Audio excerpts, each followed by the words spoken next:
O que você faria se descobrisse que seu marido usava as joias mais íntimas do seu enxoval de casamento para presentear a amante oficial, forçando-a a assistir publicamente enquanto outra mulher desfilava com seus símbolos de pureza matrimonial? Catarina de Médici tinha apenas 14 anos quando viveu este pesadelo real em 1533, no Palácio do Louvre. E o que aconteceu naquela primeira manhã após sua noite de núpcias não foi apenas uma traição conjugal, foi o nascimento da mulher mais sanguinária da história francesa. Enquanto toda a França celebrava o casamento real entre o futuro Henrique II e a jovem italiana, ninguém imaginava que presenciavam o momento exato em que uma adolescente inocente se transformaria na temida Rainha Negra. O que começou como uma aliança dinástica promissora se converteu numa história de humilhação sexual, rejeição devastadora e uma vingança tão brutal que custou a vida de mais de 100 mil franceses durante as guerras religiosas. Você está prestes a descobrir segredos que permaneceram enterrados por quase 5 séculos nos arquivos do Louvre. Documentos que revelam não apenas o que realmente aconteceu naquelas câmaras reais durante a primeira década de matrimônio, mas como uma única manhã de desprezo conjugal desatou consequências que banharam a França em sangue por 40 anos. Esta não é apenas mais uma história de infidelidade real, é a anatomia completa de como um trauma íntimo se transformou numa máquina de extermínio religioso. Prepare-se para conhecer a verdade por trás da mulher que os huguenotes franceses temiam tanto que preferiam chamá-la apenas de a italiana do diabo, e descobrir como uma princesa florentina de 14 anos orquestrou o massacre mais sangrento da história francesa através de métodos que fariam até ditadores modernos tremerem de horror. Antes de revelar os detalhes devastadores daquela manhã que mudou a França para sempre, preciso te contar algo fundamental. Você está prestes a descobrir segredos que a própria monarquia francesa manteve selados por mais de 400 anos. Documentos tão explosivos que foram escondidos durante a Revolução Francesa para evitar que aumentassem ainda mais o ódio contra a realeza. Se chegou até aqui é porque possui a coragem necessária para enfrentar verdades que a maioria das pessoas jamais terá a oportunidade de conhecer. Dale Like. Agora mesmo, se você está preparada para as revelações chocantes que vêm a seguir. Cada like me mostra que existe mais uma pessoa disposta a descobrir os segredos mais íntimos das câmaras reais que moldaram o destino da Europa. E se quer ter acesso prioritário às histórias mais proibidas da realeza francesa, aquelas que envolvem rituais sangrentos, vinganças maquiavélicas e métodos de tortura psicológica que foram deliberadamente apagados dos livros de história, inscreva-se neste canal agora e ative as notificações, porque estas revelações não estarão disponíveis para sempre. Catarina nasceu em 1519 em Florença, órfã de pai e mãe antes dos primeiros passos, herdeira da fortuna mais poderosa da Itália renascentista. Os Médici a educaram não apenas nas artes femininas tradicionais, mas especialmente nos métodos florentinos de eliminação política, eufemismo que ocultava conhecimentos sobre venenos, chantagem e manipulação psicológica que fariam Maquiavel orgulhoso. Aos 14 anos, Catarina já demonstrava uma inteligência fria que perturbava até seus tutores mais experientes. Olhos escuros penetrantes que pareciam calcular constantemente vantagens estratégicas, uma elegância natural que escondia uma mente obsessivamente analítica e uma capacidade assustadora de memorizar rostos, nomes e fraquezas de qualquer pessoa que encontrasse. Os diplomáticos que a conheciam sussurravam que ela possuía olhos de serpente florentina, capazes de hipnotizar e destruir com igual facilidade. Quando o casamento com o Delfim Henrique foi arranjado em 1533, Catarina acreditava sinceramente que sua educação superior, riqueza astronômica e refinamento italiano seriam suficientes para conquistar o coração francês e estabelecer o tipo de união apaixonada que caracterizava os grandes romances cortesãos. Desconhecia completamente que estava prestes a se tornar uma intrusa na relação mais intensa que seu futuro marido experimentaria em toda a vida. Henrique de Valois, aos 14 anos, já estava completamente devotado a Diana de Poitiers, uma viúva aristocrata, 19 anos mais velha que se tornara sua obsessão desde os 12 anos de idade. Diana possuía uma beleza madura devastadora, cabelos loiros prateados que brilhavam como seda, pele alabastrina que parecia esculpida em mármore e especialmente uma sensualidade experiente que hipnotizava o jovem príncipe com técnicas que uma esposa adolescente jamais poderia compreender. O relacionamento entre Henrique e Diana havia começado oficialmente como tutoria em etiqueta cortesã, mas testemunhas próximas sabiam que se tratava de uma educação sexual completa, conduzida por uma mulher que dominava cada segredo da sedução masculina. Diana havia moldado Henrique para ser completamente dependente de sua aprovação, transformando-o num homem incapaz de sentir prazer ou satisfação com qualquer outra mulher. Quando Catarina chegou à França em 1533, carregando o enxoval mais luxuoso já visto na corte francesa, incluindo joias florentinas avaliadas em fortunas que poderiam sustentar exércitos inteiros, ela descobriu que Diana de Poitiers já ocupava oficialmente o posto de favorita real declarada, com apartamentos próprios no Louvre e autoridade para supervisionar até mesmo os preparativos do casamento real.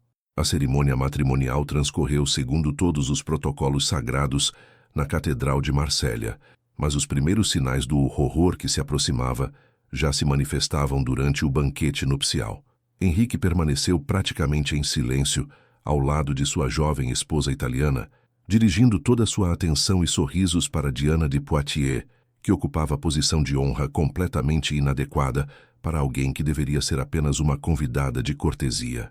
Testemunhas registraram posteriormente como o futuro rei francês sussurrava piadas íntimas no ouvido de Diana, ignorando completamente as tentativas desesperadas de Catarina de iniciar conversações conjugais.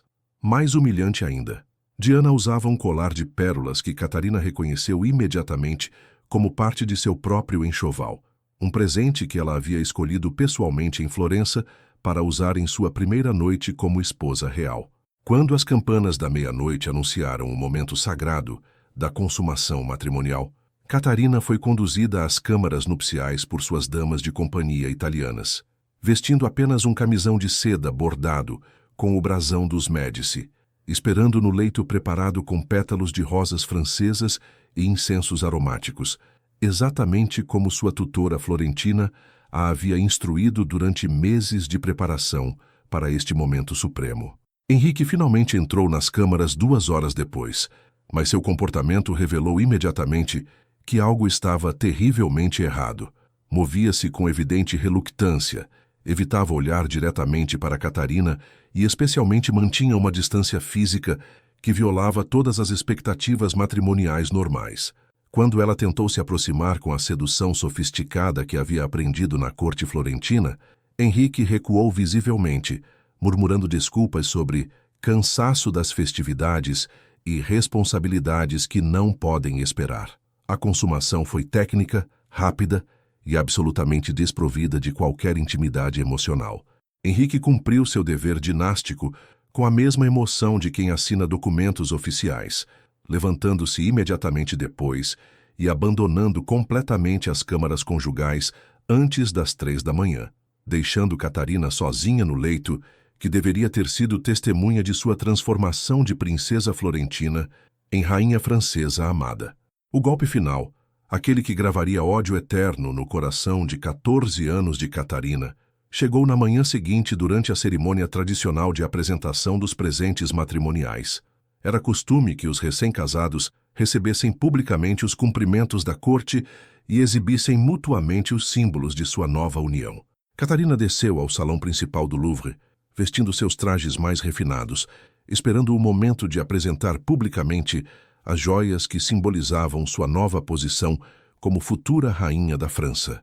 Para seu horror absoluto, descobriu que Diana de Poitiers já estava no salão, usando não apenas o colar de pérolas da noite anterior, mas praticamente todo o conjunto de joias do enxoval matrimonial de Catarina. Frente a toda a corte francesa e embaixadores internacionais, Henrique declarou publicamente que havia decidido honrar Madame de Poitiers com símbolos da afeição real e que considerava apropriado que a dama de maior virtude da corte portasse os ornamentos de maior beleza. Em outras palavras, estava oficializando que Diana, não Catarina, era a verdadeira receptora de seu amor conjugal. Naquele momento preciso, quando as joias florentinas brilharam no pescoço de Diana, frente a centenas de testigos impactados, algo morreu para sempre na alma de Catarina de Médici, e algo infinitamente mais perigoso nasceu em seu lugar. Os 10 anos seguintes foram uma tortura psicológica sistemática que transformou gradualmente a jovem italiana numa estrategista mortal. Henrique não apenas mantinha Diana como amante oficial, mas deliberadamente humilhava Catarina em público através de comparações cruéis. Diana era apresentada como exemplo de feminilidade francesa refinada, enquanto Catarina era descrita como necessidade política italiana. Mais devastador ainda, Henrique passou esta década inteira sem conseguir engravidar Catarina, gerando sussurros maliciosos por toda a corte sobre sua suposta esterilidade italiana ou frigidez mediterrânea. Diana, cruelmente, oferecia-se publicamente para aconselhar a jovem rainha sobre técnicas de sedução adequadas, transformando cada encontro social numa humilhação renovada. Durante esta década de rejeição, Catarina desenvolveu secretamente as habilidades que se tornariam suas armas letais. Estudou obsessivamente astrologia, alquimia e, especialmente, toxicologia nos manuscritos que trouxera de Florença. Mais importante, começou a construir uma rede de espiões italianos infiltrados em todos os níveis da sociedade francesa, preparando-se meticulosamente para o dia em que teria poder suficiente para executar sua vingança. Tudo mudou em 1559, quando Henrique II morreu num torneio em circunstâncias que até hoje intrigam historiadores forenses. A lança que perfurou seu elmo deveria ter causado ferimento superficial, mas Henrique agonizou durante 10 dias, com sintomas que especialistas modernos identificam como compatíveis com envenenamento por mercúrio aplicado na ferida.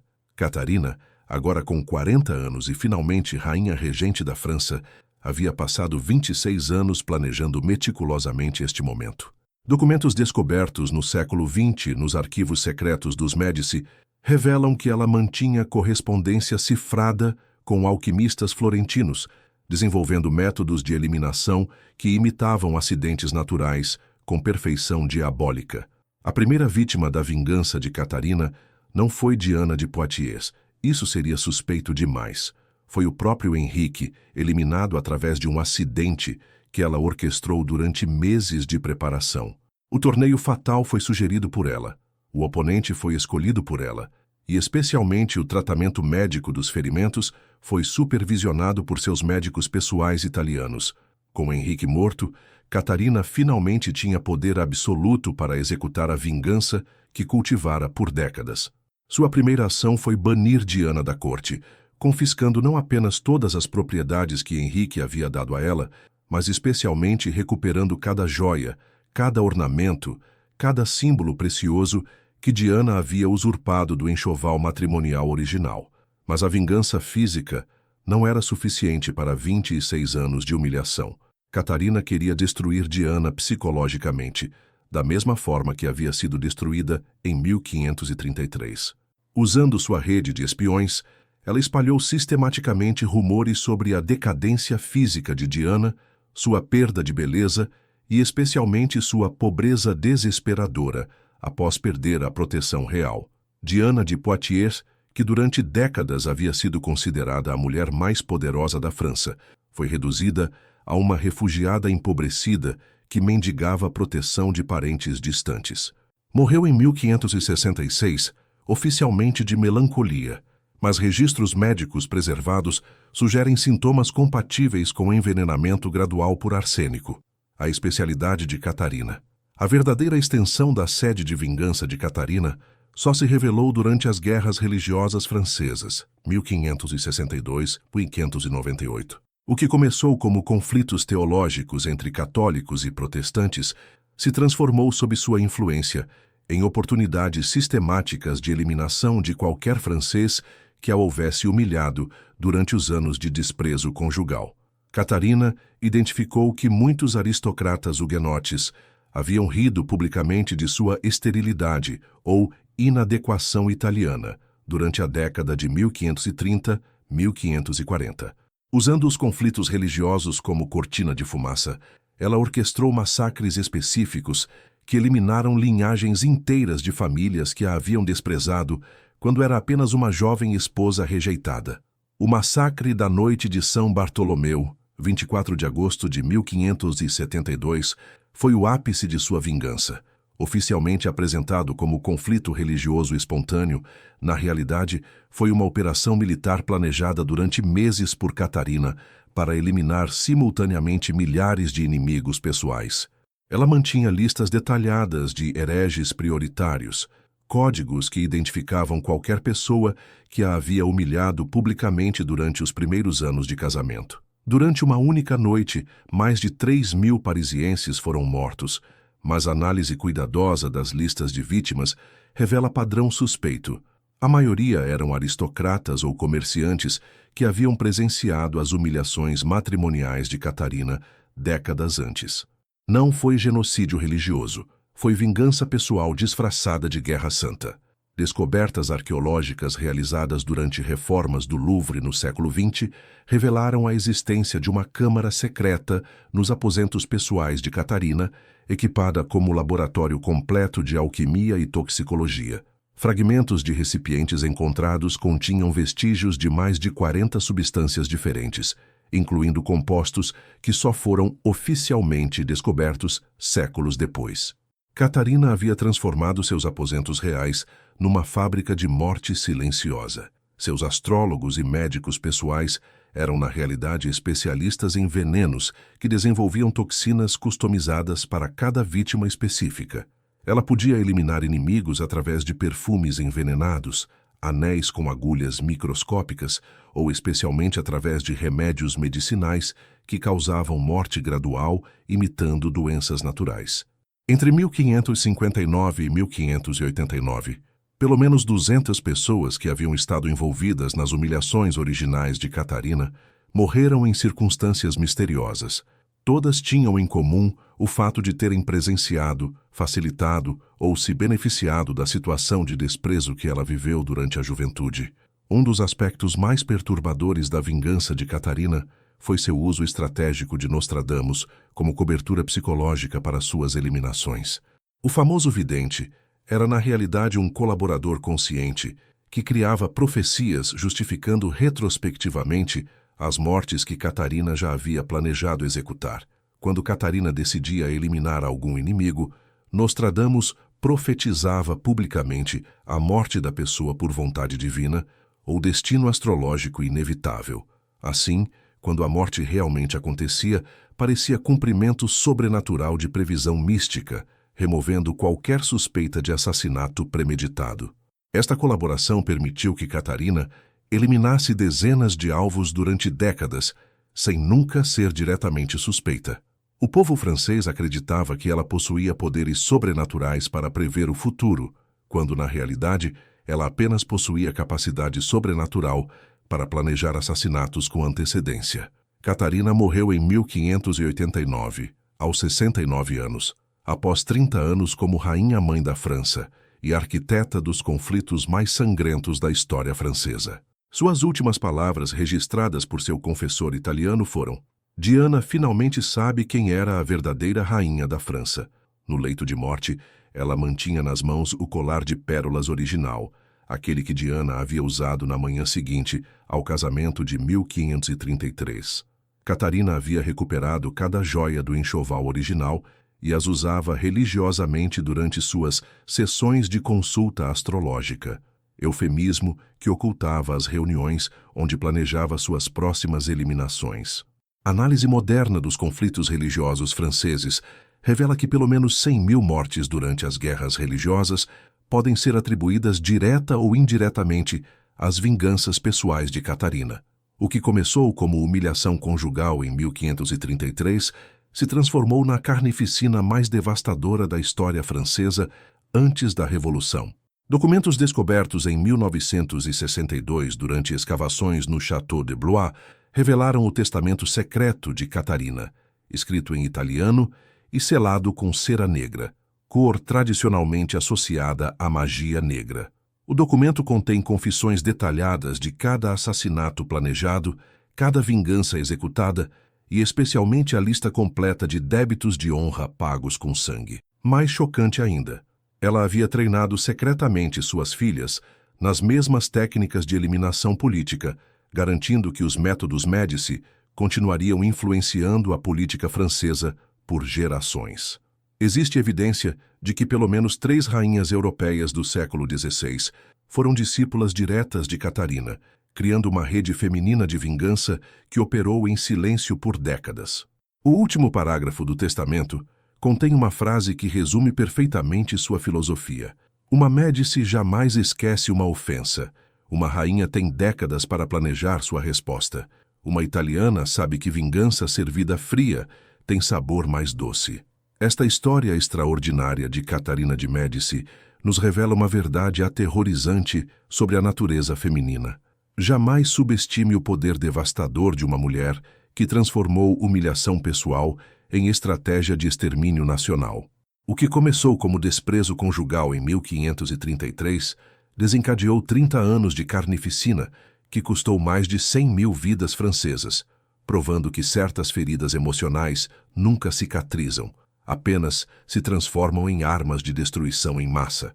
Os arquivos históricos guardam centenas de segredos similares sobre rainhas, imperatrizes e princesas que sofreram traições íntimas nas câmaras reais e, posteriormente, reescreveram a história da Europa através de vinganças que fizeram nações inteiras sangrarem.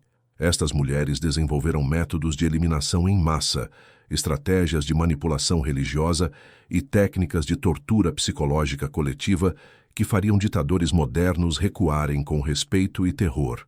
Você acabou de descobrir apenas uma fração do que realmente acontecia por trás das cortinas douradas dos palácios renascentistas.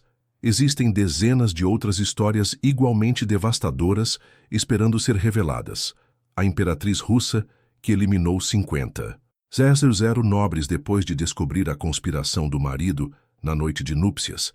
A rainha espanhola que criou a Inquisição como vingança pessoal contra amantes infiéis. E a duquesa alemã, que desenvolveu os primeiros campos de concentração para eliminar linhagens inteiras que haviam zombado de sua esterilidade. Se você quer conhecer estes segredos explosivos das câmaras reais que banharam continentes inteiros em sangue, inscreva-se agora neste canal e ative as notificações para não perder nenhuma revelação chocante. Comente abaixo qual rainha sanguinária gostaria de ver desmascarada na próxima investigação histórica e compartilhe este vídeo com pessoas especiais que você sabe que ficarão absolutamente fascinadas por estas verdades enterradas. Porque algumas vinganças são poderosas demais para permanecerem em segredo para sempre.